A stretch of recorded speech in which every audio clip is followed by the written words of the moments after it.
नमस्कार दर्शक बंधु शुभ सकाल। आज हूँ 13 तारिख जुलाई मास शनिवार। चलतु जाना देश विदेशर किसी बचा बचा गुरुत्वपूर्ण खबर। जदि आपण मैंने पर्यटन वीडियो को लाइक करना वीडियो को लाइक करी चैनल को सब्सक्राइब करी कमेंट माध्यम जनातु आपण मैंने आम वीडियो केम जिलूर देखुं।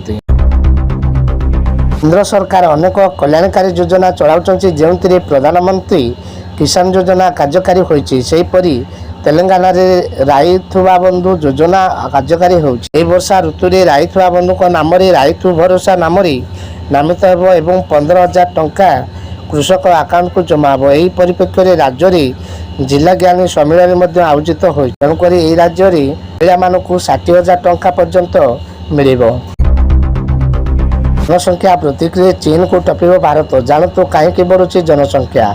2023 आकलन अनुसार भारत जनसंख्या 140 कोटी पाखापाखि। यह संख्या द्रुतगति वृद्धि पाउछि एवं 2030 सुधा भारत सर्वाधिक जनसंख्या विशिष्ट देश हेबार संभावना रही। भारत हेउछि विश्वर बृहत्तम एवं अधिक जनबहुल देश। जनसंख्या दृष्टि यह केवल चीन पछरे अछि, किंतु आगामी वर्ष में यह चाइना को अतिक्रम करिपारे बोली पूर्वानुमान करा जायछि। खोलिब रत्न भंडार। 46 वर्ष पर संजोग बापा विभूषण पर आईन मंत्री भाभी पुओ पृथ्वीराज रत्न भंडार खोलिबा दायित्व। रत्न भंडार खोलिबा को नहीं जगन्नाथ प्रेमी भितर उत्कंठा बढ़ी चलती।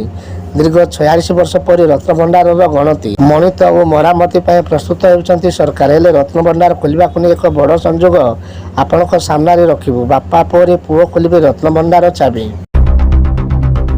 चाषी गुड न्यूज एणिकी मोबाइल 11टी भाषा में मिल सबु सूचना। नुआ आप शुभारंभ कले सरकार।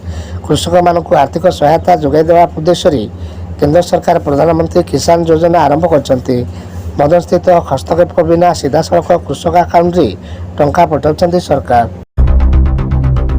राशन कार्ड किए कटिबे और किए पाइबे आज ता संपूर्ण वीडियो रे आपण माने जानि पारिबे।